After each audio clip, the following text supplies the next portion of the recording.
how you can mute music while recording in Wispr Flow AI. So this is very cool feature. When you press your dictation key, the music in the background gonna stop. So if you want to do it, simply open your Wispr Flow account and in the left down corner area open your settings.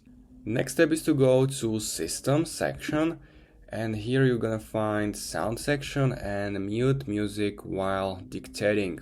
So let me just switch this on and let me just try it. I'm gonna play some music, then press dictation key and wait if the music's gonna mute, and then I'm gonna release the dictation key and then should my music continue to play. So I'm gonna play music.